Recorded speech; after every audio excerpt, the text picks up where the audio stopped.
de los oyentes de Radio María, un día más, con la gracia del Señor, proseguimos el comentario del Catecismo de nuestra Madre la Iglesia.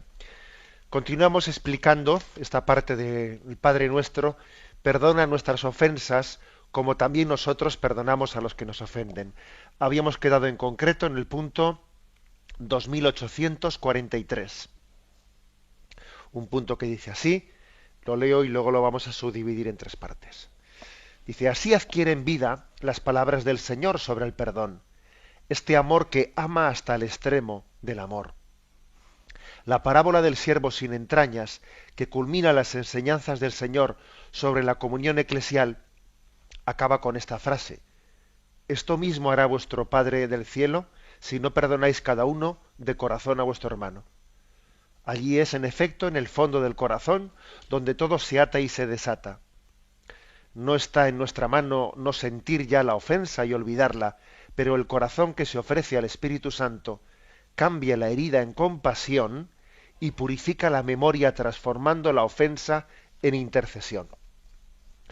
Bueno, interesante este punto, que vamos a comentar de la siguiente manera. La primera afirmación que hace es que, mm, comentando el capítulo 13 del Evangelio de San Juan, en el que Jesús da el mandamiento del amor al prójimo, y ese mandamiento nuevo es casi el centro, ¿no?, de la última cena, tal y como lo presenta el Evangelio de San Juan. Es como el fruto de la Eucaristía. Bueno, pues lo que viene a decir aquí el Catecismo es que el mandamiento del perdón da vida a ese mandamiento del amor al prójimo. Es decir, que el amor al prójimo, el mandamiento del amor al prójimo, es un desideratum, es el fin que nos tiene que mover, es el motor de nuestra vida, el mandamiento del amor a Dios y el mandamiento del amor al prójimo, ¿no? Son como los dos motores de la vida cristiana, los dos fines hacia los que nos dirigimos, ¿no? En todo amar y servir, amar a Dios y amar al prójimo. Pero lo que viene a decir aquí es que la letra pequeña, o sea, es decir, la letra pequeña, para concretizar, para que eso del amor no se quede en una especie de formulación de palabras bonitas, más o menos, con riesgo de caer en lo poético, en un cierto romanticismo, en un ideal tan bello como poco concretizado, un poco etéreo, un poco difuso.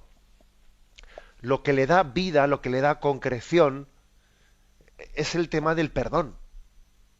Porque vamos a ver, claro, si estamos hablando del amor y cuando hablamos del perdón nos resistimos y nos rechina, ¿no?, y ese mandamiento del amor, perdón, del mandamiento del perdón, y nos echamos para atrás, entonces uno dice, bueno, y entonces esa máxima de que el amor es la columna vertebral de la moralidad cristiana, ¿dónde ha quedado si hemos huido ante el perdón?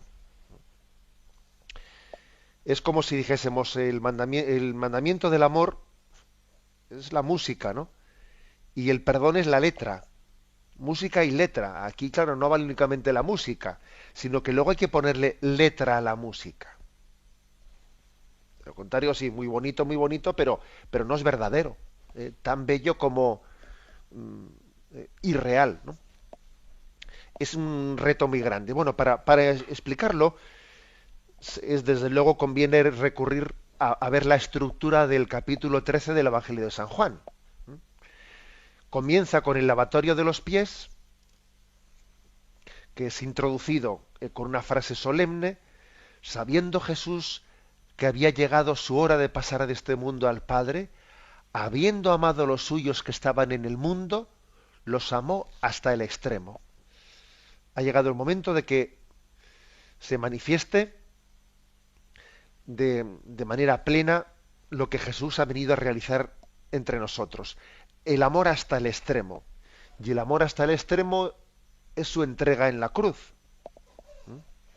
Y para nosotros, el amor hasta el extremo es el perdón al enemigo. El perdón al enemigo, perdonar a los enemigos, perdonar a los que nos han ofendido, es el momento cumbre de la vida del cristiano, es un momento cumbre. Fijaros que en eso tenemos lo más específico del mensaje de Jesucristo, que Él no entregó su vida únicamente por los buenos, Él entregó su vida por todos, por los que blasfemaban contra Él también. Él no solo entregó su vida por el buen ladrón, también entregó su vida por el mal ladrón. Y como dice el Evangelio, hace salir el sol sobre justos, sobre buenos y malos, justos y pecadores, ¿no? Nunca somos tan semejantes a Jesucristo como cuando perdonamos a los que nos han ofendido, porque Jesús entregó su vida por todos. Fijaros pues que la estructura del capítulo 13, hago una pequeña descripción, descripción, es la siguiente, ¿no? Primero el lavatorio de los pies. Jesús limpia los pies a todos. También a Judas, también a Judas. Y pensemos en ese acto en el que Jesús está simbolizando lo que es la redención. Jesús se despoja de las vestiduras, se pone, se postra ante cada uno y va limpiándole los pies. Es la imagen de que Jesús, despojado en la cruz con su sangre, está limpiando los pecados de cada uno. Se postra ante cada uno de los apóstoles. Pedro piensa que no debe de dejarse limpiar por Jesús, y Jesús le dice: si no te limpio, no tienes nada que ver conmigo. Jesús también quiere limpiarle los pies a Judas, aunque él no se deje limpiar, ¿eh? Porque digamos que Judas está admitiendo el gesto de que Jesús, fijaros, Judas, a diferencia de Pedro, no se resiste a que Jesús le limpie los pies, pero hace un acto sacrílego, en el sentido de que permite que Jesús haga el signo de limpiarle, pero por dentro no se deja limpiar, sino que mantiene, ¿no?, su decisión de traicionar a Jesucristo. Bien, pero Jesús quiere perdonarle, aunque él no se deje perdonar. Porque también esto puede ocurrir, que nosotros perdonemos, perdonemos a los que nos han ofendido y ellos no nos admitan el perdón. A veces uno perdona al enemigo y el enemigo no le admite el perdón, igual que le ha pasado a Jesús, que Jesús ha querido perdonar a todos, pero algunos no le admiten el perdón, no se dejan salvar por Jesucristo. Él entrega su vida por ellos, pero ellos la rechazan y se aferran al camino de la condenación. Porque claro, para perdonar hace falta un acto generoso de amor, pero que también tiene que ser acogido. Pero Jesús, sin embargo, aunque no se lo acojan, lo ofrece. Jesús, aunque no se lo acojan, lo ofrece. Y esto es un ejemplo para nosotros. Cuando alguien dice: bueno, pero yo qué voy a perdonar a tal, si yo perdono pero él no me devuelve el saludo. Bueno, pues eso es otra cosa. Pero tú le has ofrecido el perdón, aunque él no te lo admita. Pues igual que Jesús, es decir, nos asemejamos a Jesús y estamos teniendo la experiencia de lo que a Jesús le ocurre, cuando ofrecemos incondicionalmente. Bueno, pues vuelvo a cómo es la estructura del capítulo 13 de San Juan. Jesús hace el lavatorio de los pies. Segundo, después de haber hecho el lavatorio de los pies, predice la traición de Judas, de ese al que le acaba de limpiar los pies. Predice su traición. Acto seguido, da el mandamiento nuevo: amaros unos a otros como yo os he amado. Acto seguido, predice las negaciones de Pedro. Es impresionante cuál es la estructura de este capítulo 13 del Evangelio de San Juan. Os invito a que lo leáis y que nos demos cuenta de que los gestos de amor de Jesús, de entregar su vida están intercalados con rechazos, ¿no? El rechazo completo y total de Judas y también las contradicciones de esas negaciones de Pedro, ¿no? He aquí, por lo tanto, ¿no?, lo primero que quiere afirmar el catecismo. Así adquieren vida las palabras de Jesús. Adquieren vida cuando las estamos poniendo en práctica. Cuando las ponemos en práctica perdonando a quien nos ha ofendido, perdonando a los enemigos, y aquí sirve de muy poco, fijaros bien, sirve de muy poco el ese famoso lío que nos solemos armar en nosotros de quién tiene que dar el primer paso para perdonar. Pero bueno, el primer paso lo tiene que dar él. Porque claro, si él es el que ha hecho mal, oye, que venga a pedirme perdón y yo entonces yo ya se lo acepto. Mira, vamos a ver, si Jesucristo llega a haber dicho eso, si el Señor en la redención hubiese tenido ese mismo esquema, si él hubiese estado esperando a que nosotros fuésemos a él, él vino a entregar su vida por nosotros. Casi él vino a nosotros para suscitar nuestro arrepentimiento. Es curioso, ¿no? Claro que es necesario arrepentirse para recibir la redención, pero lo curioso es que Jesús ha venido a nosotros entregando su vida por nuestros pecados, a ver si de esa manera suscita nuestro arrepentimiento. Por eso esto es una gran enseñanza por lo que se refiere a nosotros. Nosotros tenemos que estar dispuestos a dar el perdón no porque yo sea culpable o no lo haya sido. O sea, no es eso, no es eso, ¿no? Aunque el culpable haya sido el otro, yo le ofrezco mi perdón, incluso aunque él no me lo haya pedido. Aunque él no me lo haya pedido, le ofrezco ese perdón, porque el amor de Cristo es así de incondicional. Bien, esta es la primera afirmación, ¿eh? Vamos a tener un momento de reflexión. Catecismo de la Iglesia Católica, con Monseñor José Ignacio Munilla. Continuamos con el punto 2843. Dice así la siguiente frase de este punto. La parábola del siervo sin entrañas, que culmina la enseñanza del Señor sobre la comunión eclesial, acaba con esta frase: esto mismo hará con vosotros mi Padre Celestial si no perdonáis cada uno de corazón a vuestro hermano. Bueno, ¿a qué se refiere con la parábola del siervo sin entrañas? Es Mateo 18, versículo 26 al 35. Dice así: acercándose Pedro a Jesús le preguntó: Señor, si mi hermano me ofende, ¿cuántas veces tengo que perdonarlo? ¿Hasta 7 veces? Jesús le contesta: no te digo hasta 7 veces, sino hasta 70 veces 7. Por esto se parece el reino de los cielos a un rey que quiso ajustar las cuentas con sus criados. Al comenzar a ajustarlas, le presentaron uno que debía 10.000 talentos.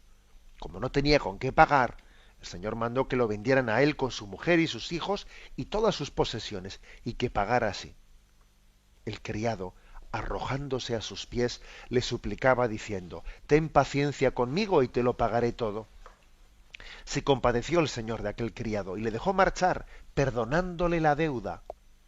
Pero al salir el criado aquel encontró a uno de sus compañeros que le debía 100 denarios, y agarrándolo lo estrangulaba diciendo: págame lo que me debes. El compañero, arrojándose a sus pies, le rogaba diciendo: ten paciencia conmigo y te lo pagaré. Pero él se negó y fue y lo metió en la cárcel hasta que pagara lo que debía. Sus compañeros, al ver lo ocurrido, quedaron consternados y fueron a contarle a su señor todo lo sucedido.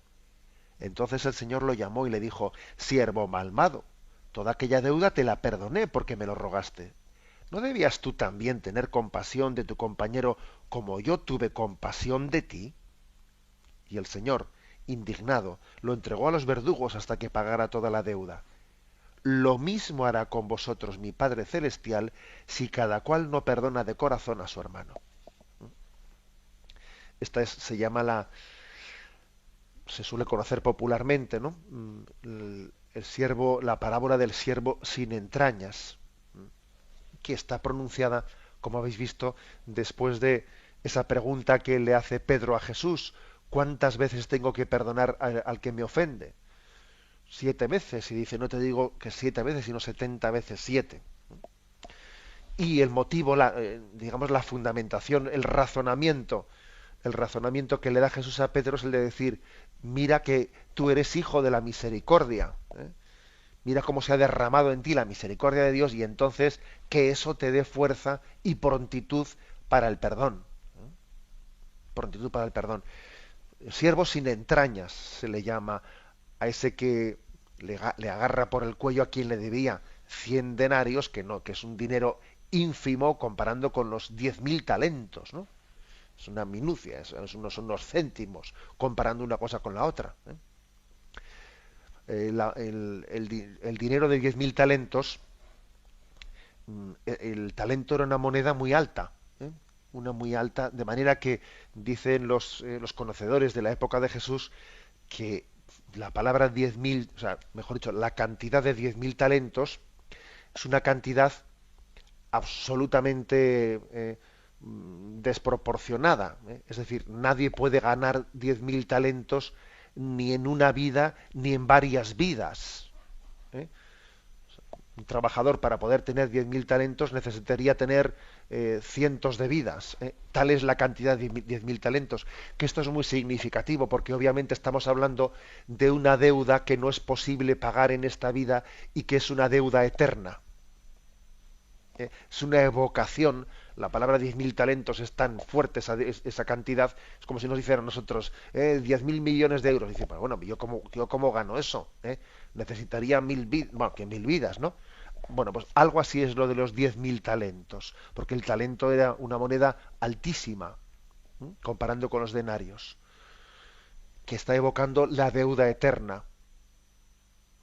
Es decir, la ofensa, la magnitud de la ofensa que el hombre ha hecho a Dios,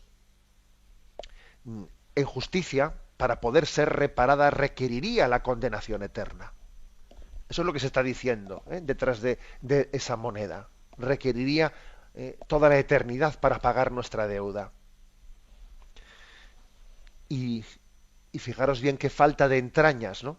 Aquí se quiere subrayar qué falta de entrañas, qué falta de agradecimiento, qué falta de gratitud supone el haber sido perdonado de la condenación eterna, que en justicia es lo que le correspondía a la ofensa del hombre a Dios, ¿no?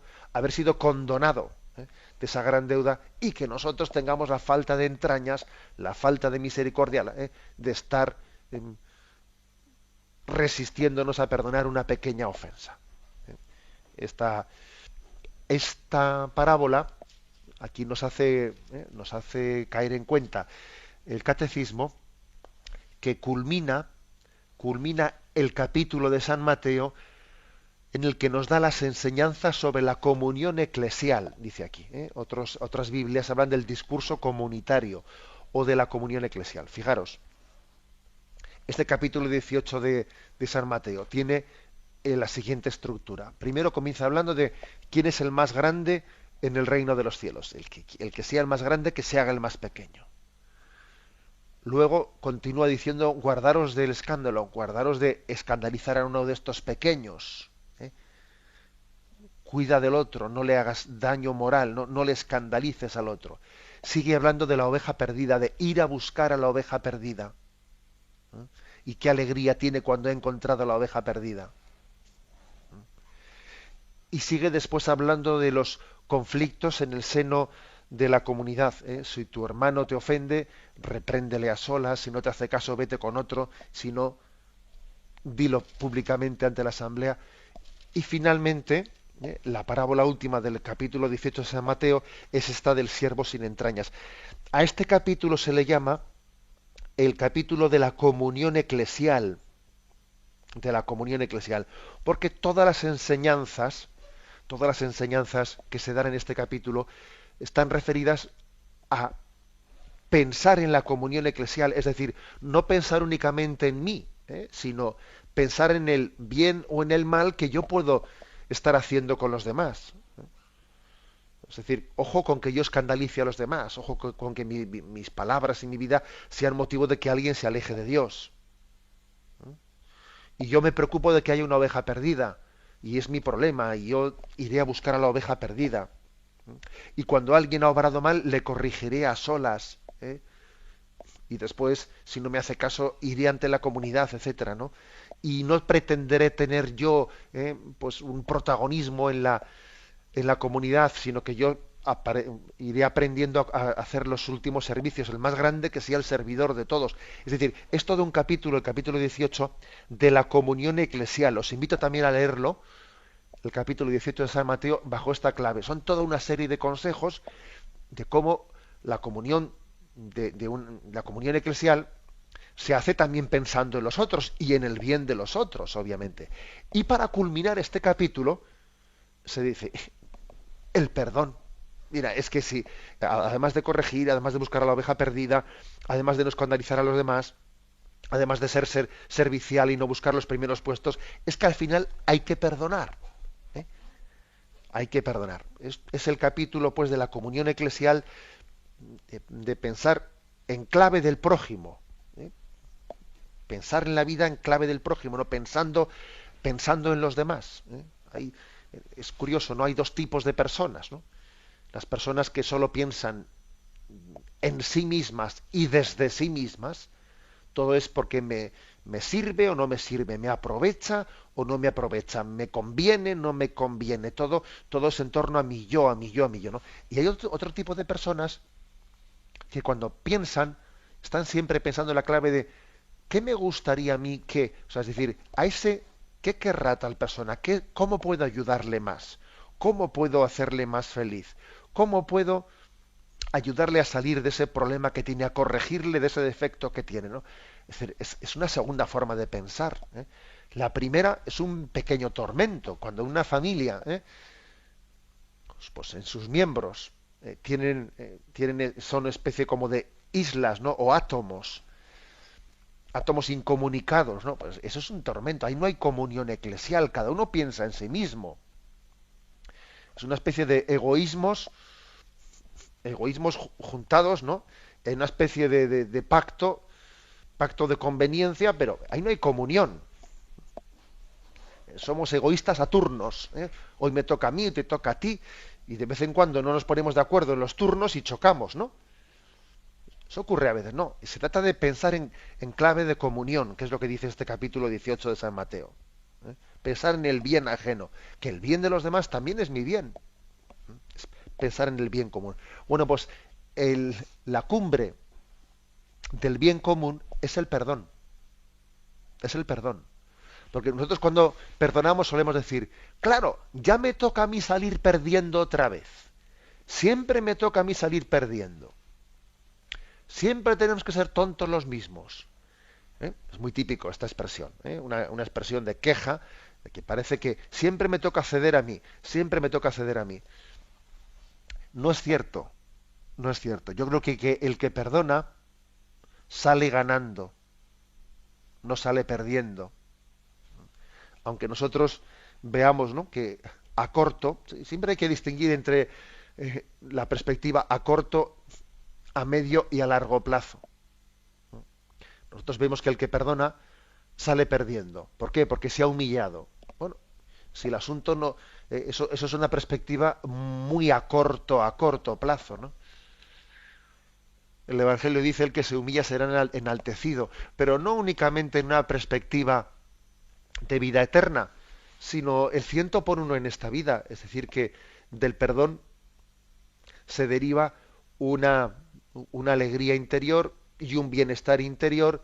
Del perdón se deriva una paz de conciencia, se deriva también muchos más bienes de los que nos suponemos, ¿no? Muchos más bienes, no solo interiores, sino también exteriores. Alguien es fiable, es una persona en la que podemos confiarnos, es una persona en la que podemos poner nuestra confianza, etcétera. No es verdad que el que perdona salga siempre perdiendo. No es verdad. ¿Eh?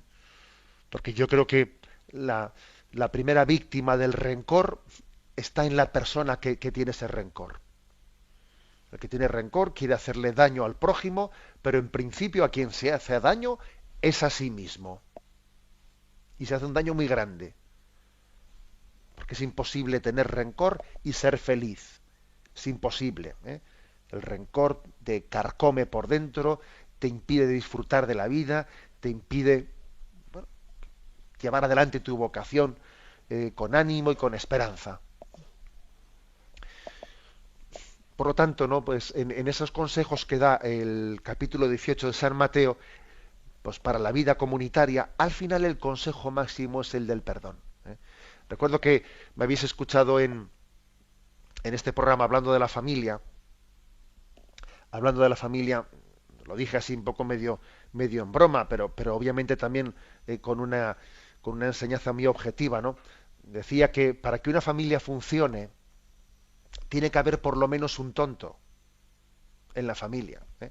Entendido la palabra tonto, pues en el sentido lógicamente irónico de la palabra, ¿no? Claro, es que el que siempre sirve, el que siempre está para servir a los demás, el que se olvida de sí mismo, ese que siempre piensa en clave de comunidad, en clave de olvidándose de sí mismo, este mundo le llama tonto. Este mundo le llama tonto, pero la verdad es que estoy convencido que es el más listo de todos, ¿no? El que tiene esa prontitud para olvidarse de sí mismo. Si en la familia no hay por lo menos un tonto, la familia se va a deshacer. ¿Eh? Y para que la familia sea feliz, ¿eh? No para que no se deshaga, sino para que sea feliz, hay que intentar que todos sean tontos, en el sentido de que todos compitan por servir, ¿eh? Y por olvidarse de sí mismos, ¿no? Entonces la familia alcanza esa felicidad. Bueno, algo por el estilo pasa con el tema del perdón. Para que para que en una sociedad, sea familiar, sea de amigos, sea laboral, sea lo que sea, no se dinamite, tiene que haber, entre comillas, algún tonto, que no lo es, ¿no? Lo digo irónicamente, ¿no? Capaz de perdonar. Y para que sea feliz, esa sociedad familiar, laboral, lo que fuere, ¿no? Para que sea feliz, hay que ser todos tontos, entre comillas, ¿no? Lo que este mundo entiende por tonto, es decir, todos tener la prontitud de perdonar, ¿eh? De mirar bien, mirar los problemas que ocurren bajo la perspectiva positiva, ¿no? Eso que decía San Ignacio de Loyola, intentar siempre salvar la proposición del prójimo, intentar entender bien las cosas, nada de que piensa mal y acertarás, no, piensa mal y acertarás, eso no es cristiano, ¿eh?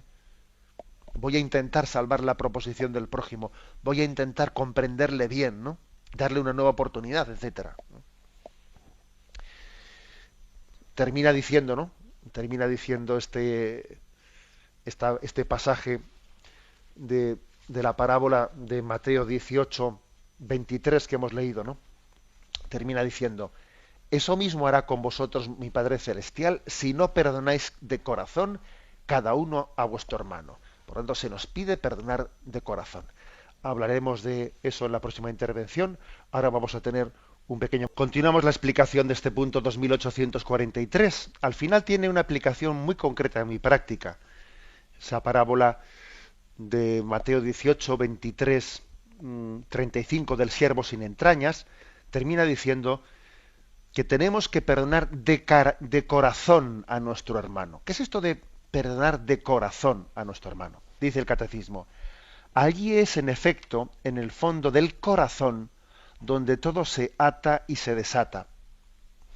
No está en nuestra mano no sentir ya la ofensa y olvidarla, pero el corazón que se ofrece al Espíritu Santo cambia la herida en compasión y purifica la memoria transformando la ofensa en intercesión. Bueno, aquí se hace como una especie de distinción antropológica, ¿eh? Es decir, el Señor nos pide perdonar de corazón. ¿Esto qué quiere decir? Que si uno perdona de corazón, obtendrá automáticamente el que ya no sienta la ofensa, y no le vuelva más a la cabeza, el que se olvide totalmente de lo que ocurrió y ya no sienta para nada. No, eso no es lo mismo, ¿eh? Puede ocurrir que alguien haya perdonado de corazón, pero la memoria le traiga con cierta frecuencia lo que ocurrió, e incluso que hasta se le revuelvan internamente las entrañas cuando una persona pues está delante suyo, etcétera, etcétera, etcétera, ¿no? Me acuerdo que hubo una oyente, creo recordar que fue ayer, que hizo la pregunta de que bueno, que su marido le había sido infiel y se había ido con otra mujer. Obviamente es bastante normal que en su interior se revuelvan sus entrañas y sus afectos también sufran, ¿eh? y estén siendo tensados interiormente. Es que es obvio, ¿no? Ella no va a estar allí teniendo una relación con la amante de su marido como si ahora de repente fuesen amigas. O sea, eso no puede, o sea, no tenemos que identificar perdón con indiferencia de nuestros afectos. ¿Por qué no? Porque es imposible.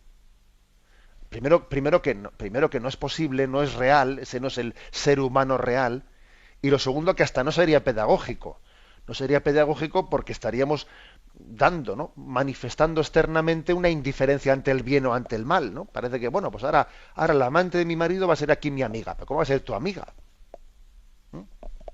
Bien, por lo tanto, no es lo mismo perdonar de corazón, no es lo mismo perdonar de corazón que mis sentimientos, que mis afectos, que mis emociones, ¿eh? Pues, queden absolutamente aplacadas en silencio y yo haya dejado de sentir nada. No, no es lo mismo, ¿eh? El hombre tiene interiormente, ¿no? Pues un mundo de afectos, de emociones que no son totalmente controlables, en absoluto son totalmente controlables, ¿eh? Hay que distinguir entre voluntad, y afectos, o voluntad y emociones. Y precisamente estamos en una cultura que tiene muchos problemas para no distinguir unas cosas de las otras. ¿Mm? No distinguir, o sea, ¿qué se entiende por afectos? ¿Qué se entiende por emociones?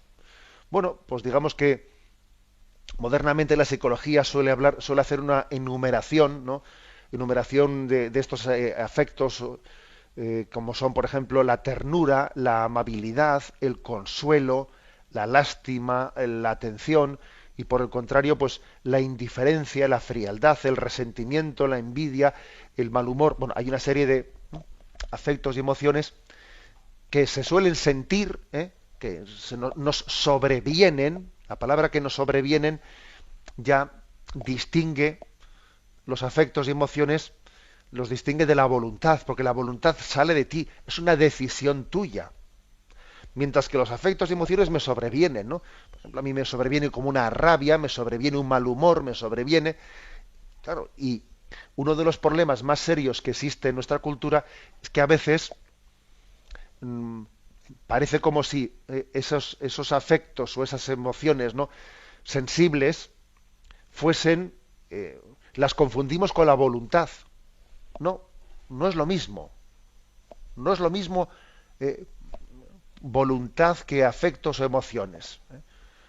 Y hay pues toda una generación que a veces ha sido educada sin distinguir ambos aspectos, ¿no? Que han hecho del me gusta o no me gusta, me apetece o no me apetece, no me agobies, etcétera, ¿no? Han hecho casi su leitmotiv, ¿no? Con un tipo de educación en la que no se ha cultivado la voluntad y esta está más bien a merced de lo afectivo, de la apetencia, ¿no?, de lo emocional. Y eso tiene consecuencias morales muy, muy fuertes, ¿eh? Porque esta mentalidad se manifiesta en que me siento enamorado de otra mujer, ahora voy con la otra, siento simpatías, antipatías, gustos, insatisfacciones, estados de ánimo, hoy estoy triste, no estoy para nadie, mañana estoy eufórico y estoy volviendo loco a todo el mundo. A veces confundimos la voluntad con las ganas y las desganas. Confundimos el amor con los flechazos, ¿eh? Y claro, la clave está en que nosotros integremos la afectividad, todo el mundo emocional lo integremos en la voluntad. Es decir que, fijaros bien, cuando Jesús dice que lo importante es perdonar de corazón, ¿él a qué se refiere? A no sentir emociones, no sentir también rabias interiores. No, no. Se refiere a querer querer. A querer querer. Yo quiero perdonar. Yo tomo la decisión de perdonar. No se trata de que yo diga, yo ya no siento interiormente nada. ¿Cómo que no vas a, cómo que no sientes? Yo quiero querer. Este es también, ¿no?, el concepto cristiano de amor. Yo quiero querer, ¿eh? A diferencia de, es que claro, pues no me siento ahora tan enamorado, pues como cuando nos casamos y hemos tenido pues nuestros problemas y yo he perdido la ilusión que tenía en un primer momento y entonces tengo un concepto de amor romántico, en el que pues ahora como no me veo con el mismo grado de enamoramiento como cuando tenía en el momento de mi matrimonio, pues porque ha habido problemas, etcétera, yo he perdido la ilusión y por lo tanto ya no me siento dispuesto a seguir luchando por el matrimonio, ¿no? Y entonces, no, mira, porque tengo que ser sincero conmigo mismo, porque ya no estoy enamorado. ese es un concepto meramente romántico del amor que no es un concepto cristiano. Casi supedita la voluntad a lo emocional y por ese camino no vamos a ningún lado. No vamos a ningún lado. El, el amor cristiano es un amor que tampoco hagamos una imagen en absoluto, ¿no? De como si la voluntad estuviese totalmente despojada de afectos y de emociones y fuese fría. No, obviamente no es eso. Es decir, los afectos y emociones no estamos diciendo como si fuesen algo inhumano que haya que desprenderse de ello y que pues la madurez humana es casi identificada con no sentir. No, eso no es verdad. Pero obviamente en los momentos de crisis y en los momentos de prueba, un cristiano para poder perdonar, para poder amar, tiene que querer. O sea, eso es así de claro. Es decir, no se puede perdonar meramente por afectos o por emociones. Oiga, no. Tienes que querer perdonar. Y lo mismo pasa con el amor. El amor únicamente, o sea, un matrimonio no se construye únicamente pues por las emociones propias del enamoramiento. No, habrá muchos momentos de crisis en los que uno no recibe todo lo que quisiera recibir, etcétera, etcétera, y tiene que querer que el matrimonio siga adelante, se construya más allá de los momentos y los altibajos en las relaciones emocionales que existan. Yo sé que lo que estoy diciendo es muy políticamente incorrecto y es muy contracultural, pero obviamente es así. Y lo mismo pasa en la vida de un sacerdote. La vida de un sacerdote, pues hay momentos en los que uno tiene una vivencia en su oración pues que le llena de consuelo, no sé, le llena de alegría y siente al Señor muy cercano y, bueno, pues parece que en esos momentos es muy fácil decirle que sí al Señor. Pero claro que hay otros muchos momentos de desolación, de sequedad, en los que uno tiene otro tono emocional y en los que él quiere querer, ¿no? Seguir a Jesucristo y seguir su camino y ser fiel a los compromisos que se mantuvo, ¿no? Bueno, pues esto mismo lo aplicamos al perdón. Esto lo aplicamos al perdón. Y aquí cuando dice en la parábola del siervo sin entrañas, ¿no? Esto mismo hará con vosotros mi Padre Celestial si no perdonáis cada uno de corazón a vuestro hermano. Ese de corazón se refiere a esto. Es decir, vamos a ver, Señor, yo quiero perdonar. Y estoy dispuesto, ¿no? Pues a poner todo lo que esté en mi mano para hacerlo. Aunque lo hago y sé que al hacerlo me estoy enfrentando, ¿no? A un montón de sentimientos interiores que chocan, que se contradicen, ¿no? Pero yo quiero perdonar. ¿Cómo se hace eso? Aquí se dice, pero el corazón que se ofrece al Espíritu Santo cambia la herida en compasión y purifica la memoria transformando la ofensa en intercesión. Señor, por lo tanto, el método que nos propone el catecismo es este. Ofrezco mi corazón, que está ofendido y le cuesta perdonar. Se lo ofrezco al Espíritu Santo, dice. Ofrecer el corazón al Espíritu Santo, para que me ayude a amar, para que emblandezca mis durezas interiores, ¿no?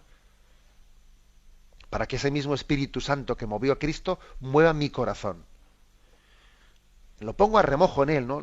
Lo pongo en su presencia para que él sea su principio, ¿no? Su motor. Y de esta manera, dice, se cambia la herida en compasión, del rencor a la compasión. Que alguien que me da rabia, que pasemos de la rabia a la pena, a la compasión.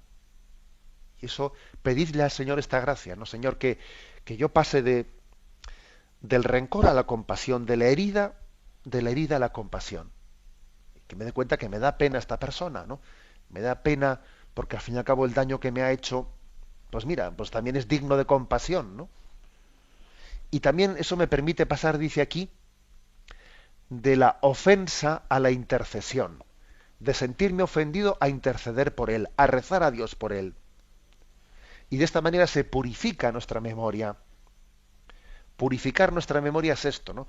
Hoy en día, muchas veces por purificar la memoria lo que entendemos es echar más leña al fuego, hacer una visión del pasado en el que yo fui la víctima, No, mire usted, eso no es purificar la memoria, eso es todavía echarle más leña al fuego para que yo no perdone nunca. A veces yo creo que estamos viviendo muchos, ¿no?, episodios de este estilo, ¿no? Purificación de la memoria, ¿eh? Memoria histórica, sí. Yo lo que veo es que muchas veces es volver a contar las cosas, pero cada uno contándolas como el bueno de la película. O sea, yo soy la víctima, todos los demás son los malos. Eso, lejos de conducir al perdón, lo que conduce es a echar más leña al fuego. Se trata pues de que la purificación de la memoria es pasar de la ofensa a la intercesión. Yo ruego por ellos, ruego por todos. Y Cristo me dio el ejemplo ofreciendo su vida por el perdón de todos, también de los que le ofendían. Lo dejamos aquí y damos paso a la intervención de los oyentes. Podéis llamar para formular vuestras preguntas al teléfono 917-107-700. 917. Programa Catecismo de la Iglesia Católica con Monseñor José Ignacio Munilla. Sí, buenos días. ¿Con quién hablamos? Buenos días. Buenos días, adelante. Mire, me llamo Reyes. Era para preguntarle sobre una hermana que tengo que tiene un niño con 15 años que se está subiendo mucho. Entonces se ha echado una novieta, usted sabe, como joven, y cuando llega a la casa pues se encierra en su cuarto con la niña. La madre entra, abre la puerta y entonces el niño lo que luego se enfada con la madre, está contra ella y ella dice que ¿qué hace? ¿Qué hago? Dios mío, ¿qué hago? Entonces, porque ella no le gusta eso, ni quiere que haya puerta cerrada cuando viene una criatura de la calle con su hijo. Así que, si puede usted aconsejarme para decírselo a ella.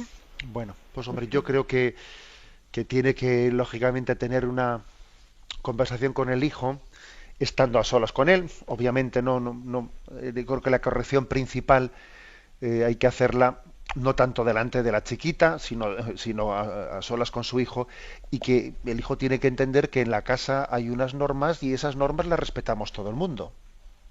O sea, yo creo que no sería bueno en absoluto para la educación de ese chico, pues que él, montando su presión, sea capaz de actuar de una manera en la que esté utilizando la casa, bueno, pues sencillamente no como un lugar de encuentro familiar y comunitario, sino una especie de pequeña chabola en la que yo me meto con mi novia. Obviamente no, eso está fuera de criterio, pero es obvio que a los 15 años, y estando él pues un poco con la tontera, etcétera, con la edad del pavo, le va a costar entenderlo, aunque el tonto no es, y estoy seguro que el día de mañana a su hijo le va a decir exactamente lo mismo. Le va a decir exactamente lo mismo. Con lo cual yo creo que, pues muy posiblemente, habrá que utilizar, aparte de los razonamientos, aparte de que él tiene que, o sea, hay que procurar hacérselo entender, ¿no?, los razonamientos, pues muy posiblemente haya que también que utilizar la disciplina. Es decir, aquí en casa hay unas normas y estas normas se respetan así. Igual que también es muy difícil llegar a un acuerdo con un hijo con el tema de a qué hora se vuelve a casa. Es que claro, al final habrá que poner, bueno, pues al final es a esta hora y está mandado aunque tú vinieses más tarde, aunque a ti te gustaría venir más tarde, ¿no? O sea que obviamente hay que hacerle, ¿no? Hay que hacerle entender de que una casa no es un lugar en el que uno se encierra, ¿no?, con su novia en un cuarto, y también luego hay que hacerle entender al chico que existe también una importancia de guardar la pureza, ¿no?, en la relación de noviazgo, y que desde luego no es nada conveniente para guardar la pureza en una relación de noviazgo pues tener una forma de convivencia pues con una chica que lo hace difícil, lo hace difícil. Eso también él lo tiene que entender, aunque le cueste, obviamente. Damos paso a un siguiente oyente. Buenos días. Sí, buenos días, Adelante. monseñor. Mira, habla con Carlos y quería hacer la siguiente consulta. Yo tengo un hermano que, bueno, pues es una persona que cuando le corriges en alguna cosa que no estás que estás en desacuerdo con él, o le haces algún comentario o lo que sea, pues es una persona que luego es como muy difícil, o sea, te echa en cara que no le digas semejantes cosas y tal y cual, porque luego es como muy, en una palabra, que siempre que ha ocurrido cualquier cosa de estas, pues siempre he tenido que ser yo el que he tenido que dar el primer paso para para que, pues para volver a hablar, para tener el perdón y tal, ¿no? Entonces, el otro día un pequeño incidente que yo no, que estaba en desacuerdo totalmente con una postura que había adoptado, ¿no? Que me parecía muy injusta. Y bueno, yo tomé la determinación de que una invitación que me había hecho que no la iba a aceptar. Y que es lo que pasa, que lejos de profundizar en por qué había tomado yo esa determinación, pues ha dicho, no, yo ya le he invitado y ahora ya si no quiere venir y tal y cual. O sea, una falta de comunicación y de palabra y tal. ¿Qué debo de hacer? Yo tengo que ser una vez más la persona que tengo que ir a decirle, oye, disculpa por lo que pasó y tal y cual, como siempre, como lo que ha comentado usted, que siempre en las familias tiene que haber un tonto que tiene que tal, y a mí me da la sensación de que si te haces el tonto luego a la larga, pues que como que no te respetan, ¿no? O sea, no sé, ¿qué le parece a usted? Vamos a ver, yo creo que el hecho de que se cree una tensión entre vosotros, ¿no? Y luego dice, bueno, ¿y quién es el que rompe la tensión y vuelve a comenzar a hablar y vuelve? Porque claro, hay un choque en la vida familiar y el otro se queda pues bloqueado para seguir teniendo pues una forma de convivencia normalizada. A mí me parece, que el hecho de que sea uno, aunque yo piense que sea la parte inocente, ¿no?, el que desbloquee esa situación, no me quita autoridad para el futuro. Yo creo que no. Yo creo que en absoluto, ¿no? Todo lo contrario. Ahora, no se trata, por otra parte, de decir, hombre, tú tienes que pedir la palabra perdón. Bueno, si tú crees, si tú crees, digamos, honestamente, que tú no has hecho ninguna ofensa, sino que ha sido en sentido contrario, hombre, igual no vas a decir la palabra perdón, porque si dices la palabra perdón puedes estar dando a entender que la otra persona no es la que ha ofendido, ¿no? Pero sí que realizas, ¿no?, un gesto de tender la mano, de ofrecer una convivencia normalizada, una convivencia distendida, como deben de tener las dos hermanos.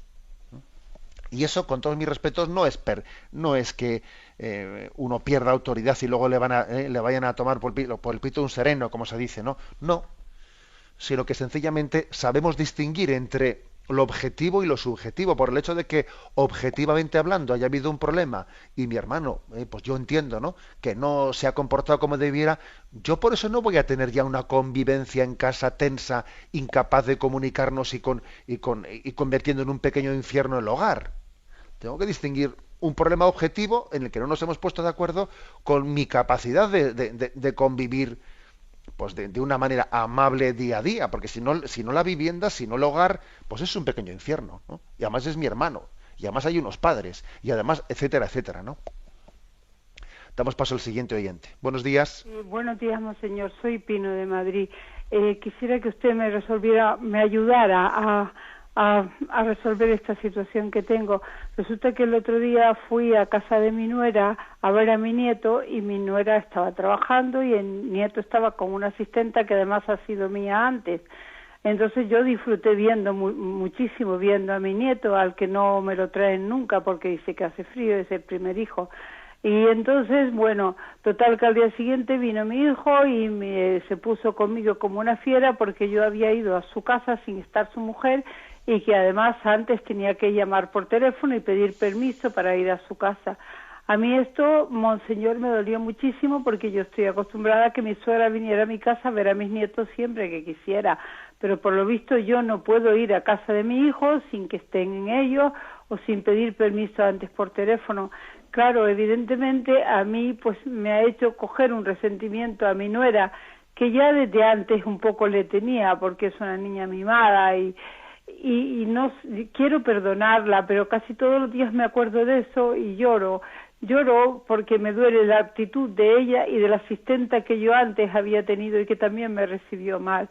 ¿Qué puedo hacer para arrancarme esto del corazón y perdonar y olvidarme? Y ¿qué puedo hacer, monseñor? Bueno, vamos a ver, yo creo que es muy importante el que hagamos una especie de abrazar la realidad, hagamos un abrazo de la realidad.